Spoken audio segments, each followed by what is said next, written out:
చేసుకున్నానంటాడు, గొడ్డు మాంసం తింటాడు, మళ్ళీ సనాతిని అంటాడు. నమస్కారం, నేను మీ తాతంశెట్టి నాగేంద్ర. ఈరోజు ముఖ్యంగా మాట్లాడుకోవడం, ఆయన ఎవరో కేఏ పాల్ అంటూ ఉంటాడు. ఒక పంది, ఊర పంది, లేకుంటే దేవర దున్నపోతు, ఒక నగిరి ఎద్దు రోజా గురించి మాట్లాడుకుంటున్నాము. సిగ్గు శరం లేకుండా అది నోటి విరేచనాలు ఆమెకు వచ్చినట్లు, మరి అది నోరో లేకుంటే సెప్టిక్ ట్యాంకో తెలియదు, నోటికి ఎంత వస్తే అంత మాట్లాడుతుంది. ఈరోజు మా నాయకుడు నిన్న పరామర్శలపై మా నాయకుడు పవన్ కళ్యాణ్ గారి గురించి మాట్లాడుతూ బొడ్డు మాంసం తింటాడు, మళ్ళీ సనాతన ధర్మం అంటాడు.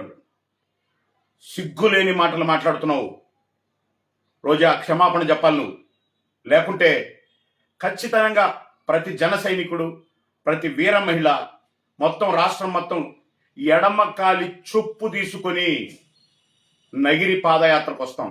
నువ్వుంటే నీ పళ్ళు, లేకుంటే నీ ఇంట్లో మా ముద్రలుగా ప్రతి జన సైనికుడు, వీర మహిళ చొప్పేసి ఎంచుకో. ఏం మాట్లాడతావు నువ్వు?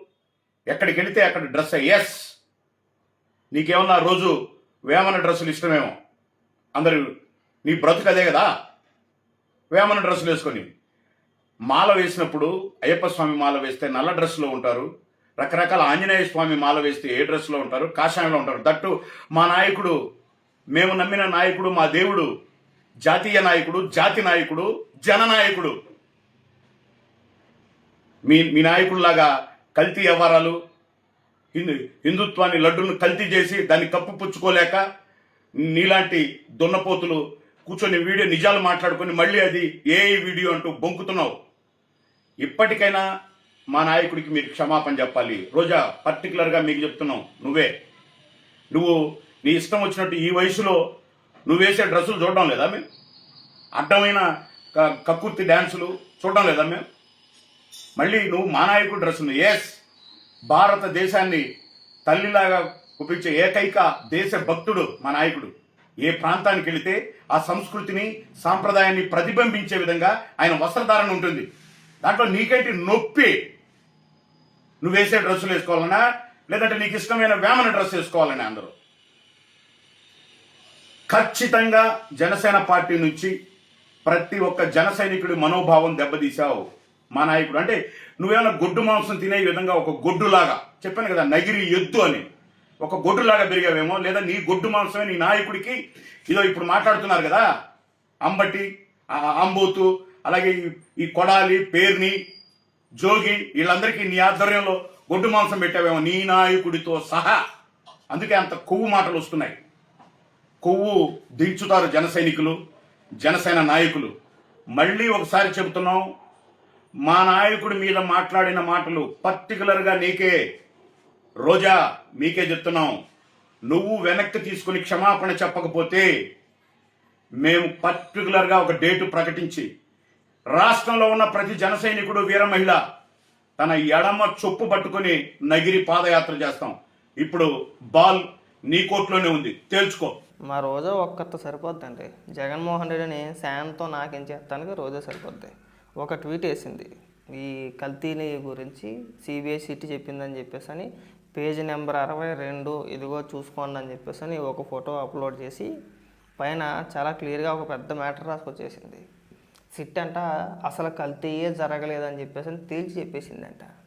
జగన్మోహన్ రెడ్డి హయాంలో అసలు కల్తీ నెయ్యి వాడలేదు, నెయ్యిలో ఎలాంటి కల్తీ లేదు, స్వచ్ఛమైన నెయ్యే వాడారు అని చెప్పేసి అని కనీసం తను అప్లోడ్ చేసిన ఫోటోలో, తను పెట్టిన ఫోటోలో అక్కడ ఏముందో కూడా చదవకుండానే మ్యాటర్ వేసేసింది. లేదంటే మరి రాదో నాకు అర్థం కాల. చాలా స్పష్టంగా ఉందో చెప్తాను ఒకసారి అనండి. అంటే రోజా చేసిన ట్వీట్ మాట, తిరుమల లడ్డూలో వాడిన నెయ్యిని ఎలాంటి జంతు కొవ్వు లేదని సిబిఐసిటీ చెప్పినా చంద్రబాబు నాయుడు గారు ఇంకా దుష్ప్రచారం చేస్తూనే ఉన్నారు. 24 అంటే 2024 జూన్ 12, 21, 25 తేదీల్లో మరియు జూలై 4న లడ్డూ ప్రసాదం తయారీకి టీటీడీకి వచ్చిన నెయ్యి ట్యాంకర్లను టీటీడీ స్థానిక ల్యాబ్లో పరీక్షించి ఆ పరీక్షల్లో పాస్ అయిన తర్వాత వాడారు. అంటే నాణ్యతలో ఎలాంటి లోపం లేదని అధికారికంగా తేలింది కదా. ఈ వాస్తవాల మధ్యలో ఆరోపణలు ఎక్కడి నుంచి వచ్చాయి అని చెప్పేసి అని తను వేసిన ట్వీట్ అన్నమాట.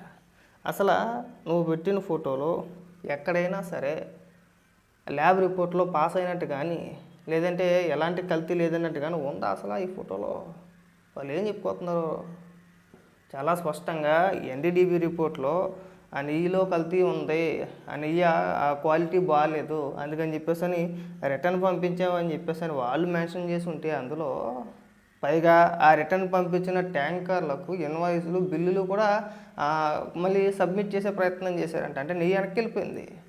వెనక్కి వెళ్ళిపోయినా సరే వీళ్ళు ఆ వెనక్కి వెళ్ళిన నెయ్యి ట్యాంకర్లు ఏవైతే ఉన్నాయో వాటికి కూడా డబ్బులు తీసుకునే ప్రయత్నం చేశారన్నమాట. ఇన్వాయిస్లు బిల్లులు గట్రా రెడీ చేసుకున్నారని చెప్పేసి అని ఇక్కడ అంత క్లియర్గా మెన్షన్ చేసి ఉంటే నువ్వు సిగ్గు లేకుండా వచ్చి సిబిఎస్ఈ తేల్చేసిందని మాట్లాడితే ఎట్టాకండి? ఈవిడే కాదు, ఈవిడతో పాటు విడుదల రజనీ కూడా సేమ్ ట్వీట్. వీళ్ళకి ఇచ్చిన స్క్రిప్టే విడుదల రజనీకి కూడా ఇచ్చారు. ఇదిగో ఆవిడే వేసింది. ఇంక మన అపర మేధావి, మన గుడివాడ అమ్మన్నదో మామూలు మేధావుతనం కాదు, ఆ మేధావుతనం చూస్తూ ఉంటే ముచ్చటేస్తూ ఉంటుంది. ఆయన కూడా వేసే ట్వీట్. ఆ ఛార్జ్షీట్ మొత్తం నేను చదివేశాను అంటాడు. ఏం చదివేశాను నువ్వు? ఛార్జ్షీట్ 250 కోట్ల రూపాయలు తినేశారని ఉంది, దాని గురించి ప్రస్తావించట్లా. ఎవడో చెప్తున్నారు మీ పనికి మాల మాటలో, ఎవరు నమ్ముతాడు? భక్తులకి తెలీదా ఏం జరిగింది ఏంటి అనేది? సామాన్య భక్తులకి తెలీదా? గతంలో ఎలా ఉండేది, లడ్డూ ప్రసాదాలు గతంలో ఎలా ఉన్నాయి, ఇప్పుడు ఎలా ఉన్నాయి అనేది వెళ్ళొచ్చిన వ్యక్తులు గతానికి ఇప్పటికి చాలా స్పష్టంగా తెలుస్తుంది క్లియర్గా.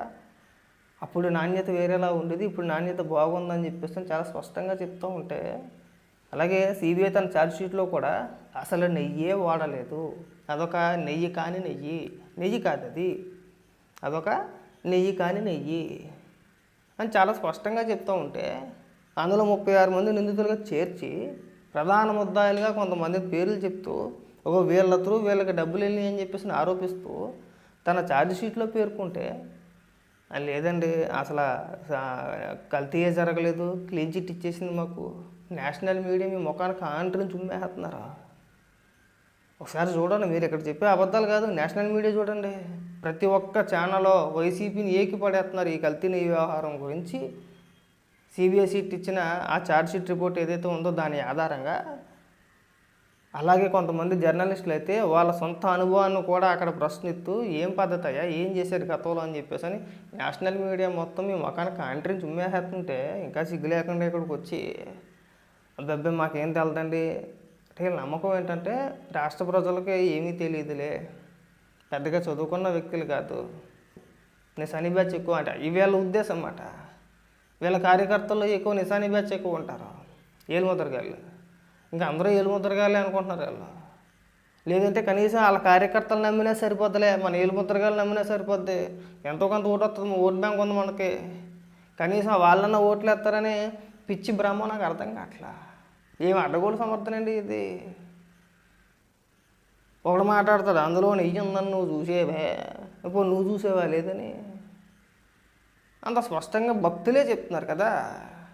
గతంలో మీ హయాంలో అంటే వైఎస్ఆర్సీపీ పార్టీ అధికారంలో ఉన్నప్పుడు వెళ్ళి వచ్చిన ప్రతి ఒక్కరూ లడ్డూ ప్రసాదాల్లో నాణ్యత లేదు, త్వరగా పాడైపోతుంది, ఇంతకు ముందు ఉన్నంత రుచి ఇప్పుడు లేదు, స్మెల్ వస్తుంది, ఇంటికి తీసుకొచ్చేటప్పటికి లడ్డూలా ఉండట్లేదు, పొడవైపోతుంది, అదొక బూందీలా తయారైపోతుందని చెప్పేసి అని వెళ్ళి వచ్చిన భక్తులు గగ్గోలు పెట్టుకుని ట్విట్టర్లోని తన ఫేస్బుక్లోని లేదంటే వాళ్ళ యొక్క సోషల్ మీడియా ప్లాట్ఫారంలో చాలా స్పష్టంగా వివరంగా చెప్తూ ఉంటే అడ్డగోలు వాదన ఏంటంటే వెళ్ళొచ్చిన భక్తులకు తెలియదా?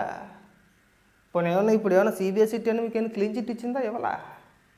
ఇవ్వకుండానే ఇక్కడ తిమ్మిని బొమ్మించేసేసి ఇది బాబాయ్ గొడ్లపూట్లాగా మళ్ళీ ఆంశాన్ని తీసుకొచ్చి ఇక్కడ ఎందుకు పెట్టామంటే మరి తప్పదు కదా. గతంలో వాళ్ళు చేసిన అబద్ధ ప్రచారాలన్నీ అలాగే ఉన్నాయి కదా, సేమ్ ఇది కూడా అంతే.